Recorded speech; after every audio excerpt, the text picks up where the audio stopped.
some thoughts about after the Bali meeting that a number of us attended. Well, there is now a solid consensus in what we call the scientific community that if the change in global mean temperature in the 21st century exceeds 2.4 degrees Celsius, changes in the planet's climate will be large-scale, irreversible, and disastrous. Moreover, the window of opportunity for action that will make a difference is narrow. That is, the next 10 to 15 years.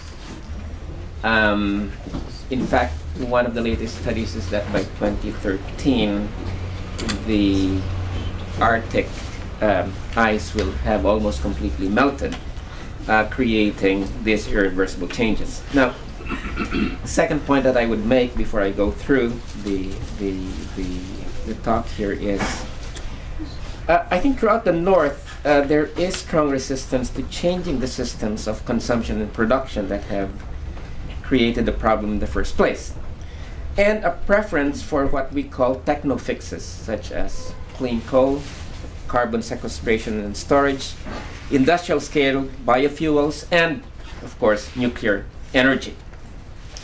Globally, transnational corporations and other private actors resist government-imposed measures such as mandatory caps, preferring to use market mechanisms like the buying and selling of carbon credits, which critics say simply amounts to a license for corporate polluters to keep on polluting. In the South, where I come from, there is little willingness on the part of Southern elites to depart from the high-growth, high-consumption model inherited from the North, and a self-interest conviction that the North must first adjust and bear the brunt of adjustment before the South takes any serious step towards limiting its greenhouse gas emissions. So this was sort of the play in Baghdad, in Bali, Baghdad, anywhere. So in the climate change discussions, the principle of what they call common but differentiated responsibility, unquote, is recognized by all parties, at least formally speaking. Meaning that the global North must first shoulder the brunt of the adjustment to the climate crisis, since it is the one whose economic trajectory has brought this about. It is also recognized, again formally, and sometimes grudgingly, that the global response should not compromise what they call the right to develop of the countries of the South. Now, that's fine and dandy at the level of principles, but the devil is in the detail. As Martin Core of Third World Network has pointed out, the global reduction of 80% in greenhouse gas emissions from 1990 levels by 2050 that many now recognize as necessary will have to translate into reductions of at least 150 to 200% of 1990 levels on the part of the global North, if two principles, that is, common and differentiated responsibility and the recognition of the right to develop of the countries of the South, are to be followed. Again, we're really talking about, if you take these two principles into consideration, 150 to 200% reduction of greenhouse gas emissions from 1990 levels. We are talking about radical changes in political economy. I mean, that's what it means. Now, the question is, are the governments and people of the North prepared to make such commitments? Okay, so we're no longer talking about 80%, 50% levels, but 150 to 200% levels. Psychologically and politically, my sense is that at this point it is doubtful that the North has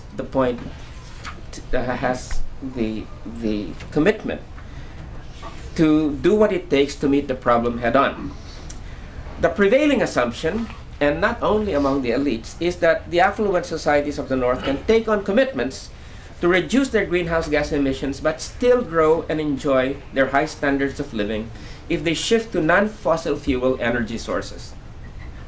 Moreover, How the mandatory cuts agreed multilaterally by governments get implemented within the country must be market-based, that is, on the trading of emission permits. So the subtext of Bali, the declaration that came out, is that techno-fixes and the carbon market will make the transition relatively painless and, why not, profitable too. Now, there is, however, a growing realization among many that these technologies are decades away from viable use, and that in the short and medium term, relying on a shift in energy dependence to non-fossil fuel alternatives will not be able to support current rates of growth. Also, it is increasingly evident that the trade-off for more cropland being devoted to biofuel production is less land to grow food and greater food insecurity globally. In fact, this sort of crisis has evolved much faster than people thought. The US Department of Agriculture, in fact, released recently a statement that basically the reason for the rise in food prices has, in fact, been the rapid conversion of land to biofuel production. So this is not a future problem. It is happening now, certainly in Southeast Asia and the Philippines. We've had massive rises in the price of rice, which is, of course, creating then more poverty.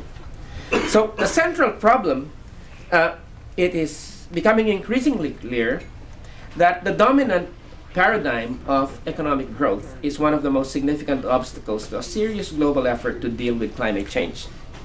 But this destabilizing fundamentalist growth consumption paradigm is itself, in my view, more effect than cause. My sense is that the central problem that is becoming clear to many is really a mode of production whose main dynamic is the transformation of living nature into dead commodities, creating tremendous waste in the process.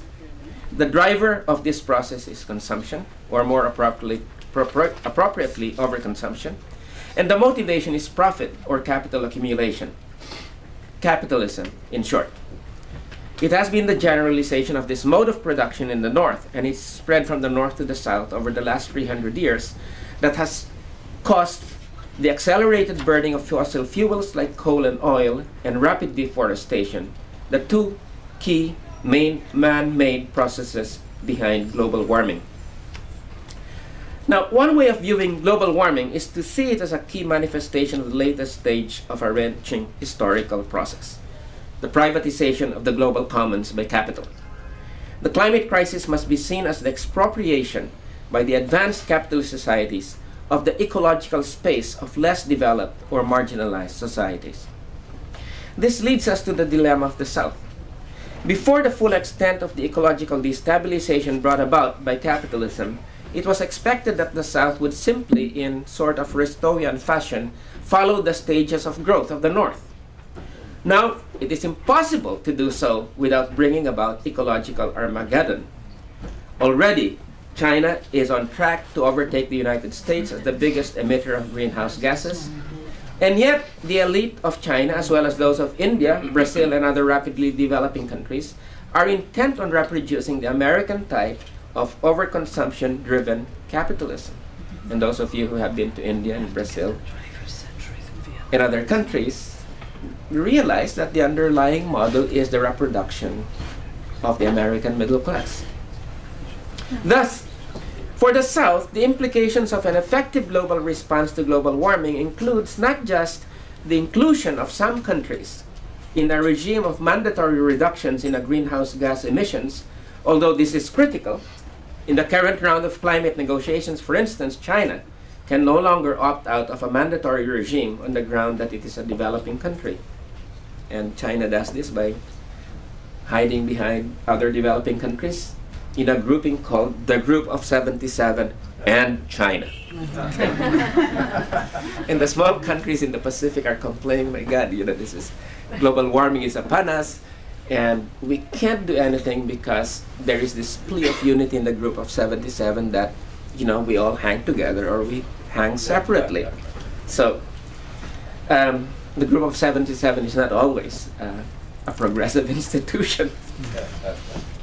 Nor can the challenge to most of the other developing countries be limited to that of getting the North to transfer technology to mitigate global warming and provide funds to assist them in adapting to it, as many of them appeared to think during the Bali negotiations. Indeed, this was what happened in Bali. Basically, I think they were the developing countries were right in the sense that if the United States does not want to join a mandatory regime, well, why should we?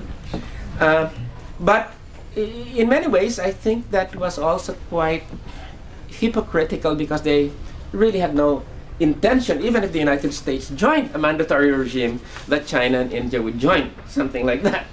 But it was, in other words, we had a very interesting kind of game in which the elites of the North, especially the United States, and India and China, you know, were on the guise of opposing one another, were actually, you know, supporting one another, because if no agreement was arrived at, they could go along and go through this, you know, overconsumption kind of production. Okay, now these steps are important. The adaptation, support for adaptation, and providing funds for moving to other kinds of you know, technology transfers and that sort of thing. But they should be seen as but the initial steps in a broader global reorientation of the paradigm for achieving economic well-being. While the adjustment will need to be much faster and greater and faster in the North, the adjustment for the South will essentially be the same, which is a break with the high consumption, high growth model in favor of another model of achieving the common welfare. In contrast to the Northern elite strategy of trying to decouple, this is the word of the Rostock G7 summit, decouple growth from energy use, a progressive comprehensive climate strategy in both the North and the South must be to reduce energy use and growth at the same time, while raising the quality of life of the broad masses of people. And in fact, as Kevin and Susan have said, that is possible. So you can reduce growth, you can reduce energy use, while at the same time achieving greater, you know, quality of life of the broad masses of people. But that will have to mean putting economic justice and equality in the center of the new paradigm. So, you know, basically that is what it's going to take. So the transition must be one not only from a fossil fuel-based economy, but also from an overconsumption-driven economy. The end goal must be the adoption of a low-consumption, low-growth, high-equity development model that results in an improvement in people's welfare, a better quality of life for all, and greater democratic control of production. Now, it is unlikely that the elites of the North and the South will agree to such a comprehensive response. And I think we really need to face up to the fact that we are in a new era, and Susan has always been pointed out that although in places and fora like the United Nations, you seem to have this sort of conflicts between southern and northern governments. In fact, they have very strong underlying common interests that really prevents really comprehensive responses to the issues of both development and climate change. The farthest that these elites can go is for techno fixes and a market-based cap-and-trade system. Growth will be sacrosanct, as will the system of global capitalism. Yet, confronted with the apocalypse, since this is really what confronts us, humanity cannot self-destruct. It may be a difficult road, but we can be sure that the vast majority will not commit social and ecological suicide to enable the minority to preserve their privileges. However it is achieved, I have no doubt that a thorough reorganization of production, consumption, and distribution will be the end result of humanity's response to the climate emergency and the broader environmental crisis. And to come to my real point. In this regard, climate change is both a threat and an opportunity. It is an opportunity to bring about the long-postponed social and economic reforms that had been derailed or sabotaged in previous eras by elites seeking to preserve or increase their privileges. The difference from previous eras is that today, the very existence of humanity and the planet depend on the institutionalization of economic systems based not on feudal rent extraction or capital accumulation or class exploitation, but on justice and equality.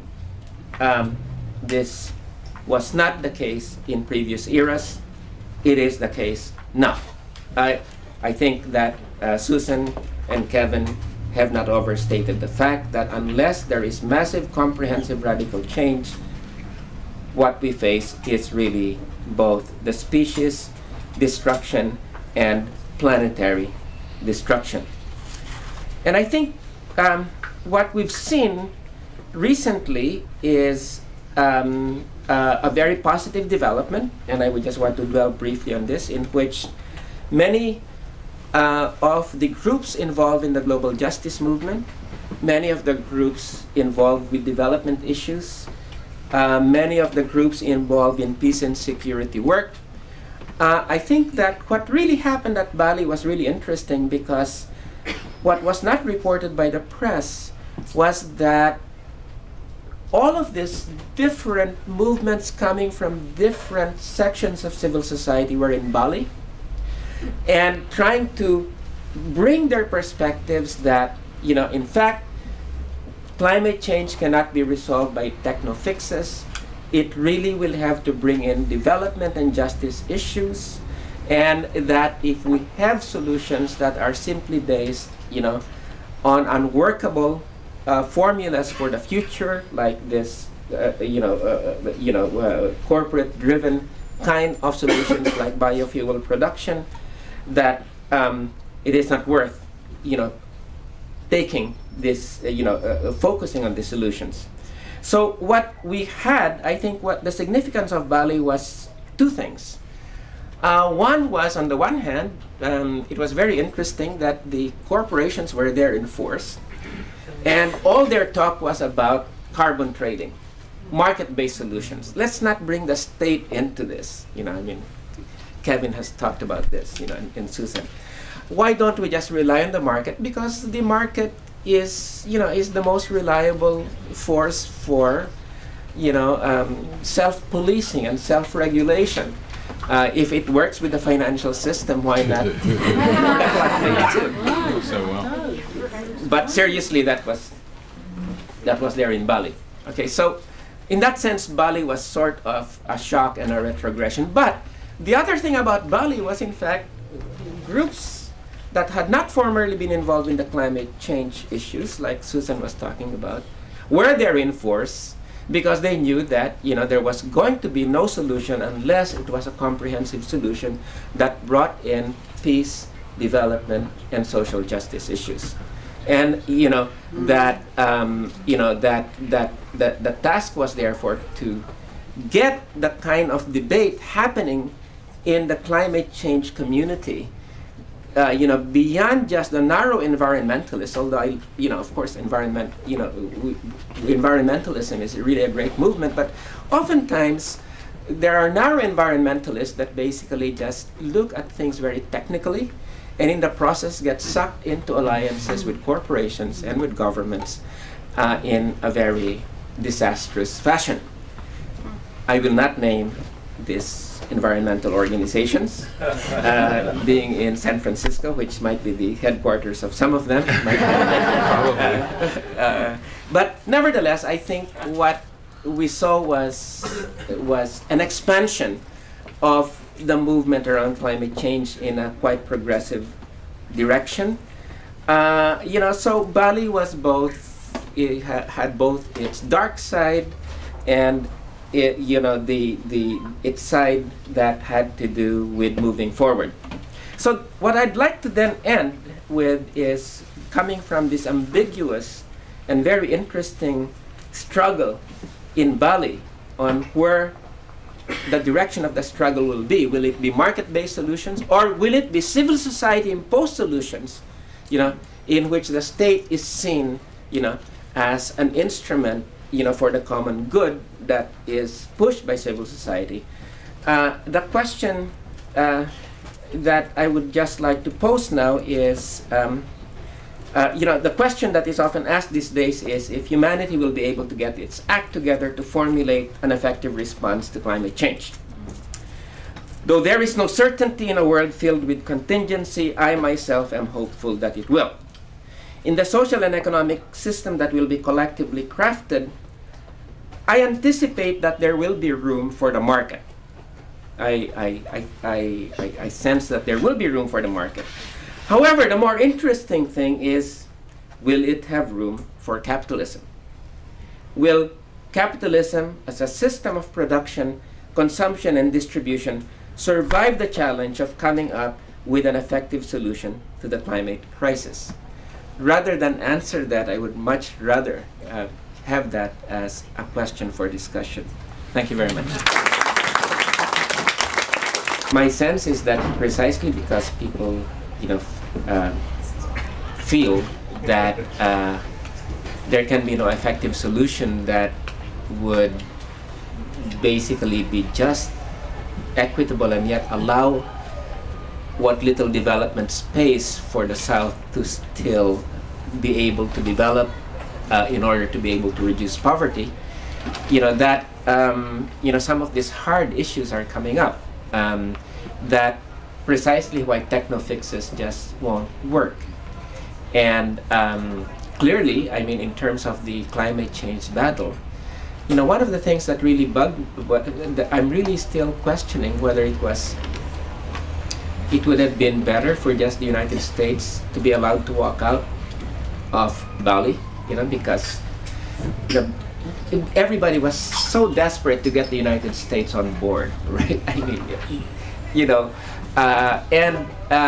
the price that the United States exacted was no reference to the IPCC Volume 1 report that basically said that there has to be we were talking about 25% to 40% reduction in greenhouse gas emissions by 2020, to be able to reach, the temperature rise of no more than 2.4 degrees Celsius. And the big question that really haunts us is, would it have been better to just get the United States to walk out and have a very strong document, or to lean over backward like everybody did? The delegate from New Guinea basically rose up in frustration and said, "Oh Christ, you guys, please get out of the way. If you don't want to be part of an effective solution, just get out of the way." And I think that's when he called Washington. They had a 40-minute discussion, and Washington came back. We're okay. We're signed on. But the price of that was no reference at all to quantitative figures. Now, so the question for us, basically, and I think this bugs Tom too, is, in 2000, we now have, every year counts. Right? In 2008, we've got one more year for the Bush administration to screw up any agreement. Okay? So they will do that. I mean, all the way up to Poznan, they are going to screw up any effective agreement. And would it have been better to just let these guys walk out and the rest of us forge an effective, at least some sort of decent agreement? And by 2009, there would be a new presidency. I don't, maybe an Obama presidency, or I don't know, this might be wishing too much. That would have to enter the negotiations at a stage where there's already momentum towards, explicit mandatory cuts in greenhouse gas emissions. So, so I think this question, therefore, is how serious are we? How serious are we to fighting at several different levels at the same time? And my sense is that, as your own work has implied, if we're going to go to the next stage of commitments in terms of greenhouse gas emissions, where, as Martin said, to draw out some of the work, the implications of Tom's work, it might mean 120 to 150 to 200% reductions in U.S. greenhouse gas emissions from 1990 levels. I mean, that's really what it's going to be. That is, I think this is what we're calling realism at this point, as opposed to cosmetic solutions. So now, if by some chance we're able to approach that figure, then we're really talking about major changes in production and consumption and people's attitudes towards growth. Then we're really talking about coming into direct conflict with the capitalist system's continual effort to reproduce itself through constantly rising growth levels. I guess what I'm saying at this point is that I would like to back Tom and say that if we really put the bars high enough, and there is a serious effort to move to that, we're really talking about major changes, not only in lifestyles but in production and consumption and the system itself. Now, of course, we cannot. These changes, would take time and conflict and major political struggles to go on. But my hope here is that we've seen some of the things that Kevin has said. My hope here is that, in fact, I've not seen humanity's self-destruct in the past. And I think that there is enough of a common interest that people would basically say, we're not going to just go on with a system that serves the interests of the minority while the rest of us or the rest of the planet degenerates and self-destructs. And maybe that's putting too high a hope in the ability of human beings to rationally perceive their interests. But I think that if we look at it, as a process of social struggle, I think that the end result might not be ideal, but it would still come up to what Kevin said is a new system. I do believe that that system, as I said earlier, and I think I would agree with Susan here, although she didn't explicitly say it, would have a room for the market, But having a room for the market doesn't mean having a room for capitalism. I mean, those are two different things. And I think, two of the most disastrous doctrines of the last 50 years has been, one is market freedom, which basically said that get the state out of everything. But the other disastrous doctrine, it does not forget, has been central planning, which means totally eliminate the market. And basically it has been, these people are on opposite sides of the ideological spectrum, but they are united by a sort of a Platonic kind of paradigm that you can cram all existing systems into this ideal system called central planning or market freedom.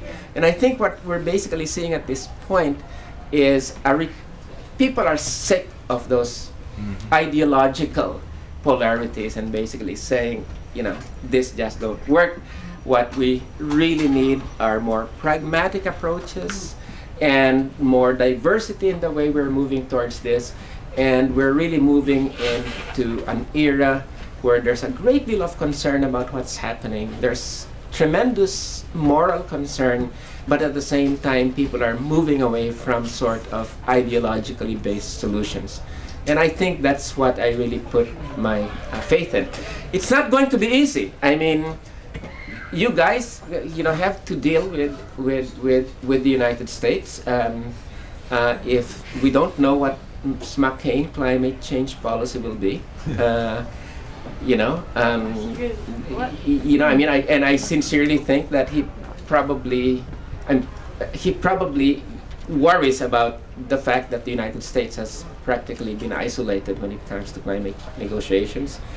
But we have to worry about places like China. I mean, not we, but we particularly in the South. I mean, we can't, China and others can't just keep on going back to the excuse that you guys in the United States have to do it first before we seriously even think, about regulating, our greenhouse gas emissions.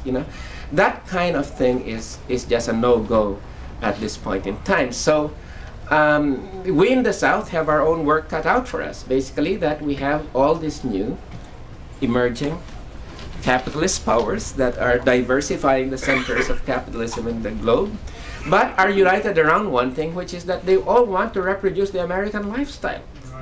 Yep. It's our responsibility to change that kind of thing, just as it's your responsibility to do it in terms of the North, and so we really have the challenge cut out before us. And my sense is that it's really going to be the ordinary people, the common people, the non-elites that will basically say that, look, we just can't keep on this system driven by our elites. In the end, they're both united around one thing, which is the reproduction of a global system of exploitation. Why don't we move towards systems that move away from that and get rid of them? And this is why I think there's this, my sense of hope is precisely that people will see that, not because intellectuals like Kevin or Susan or me point the way out, but because people will see that from their own experience, that basically elite interests and people's interests are very different, and that elite interests at this point in history is going to bring us down to planetary destruction, and the people's interests really demand moving into something different. Call that economic democracy, call that a people's economy, call that socialism. I don't think people are now interested in the labels. They just want self-popular community social empowerment. That's what it's all about.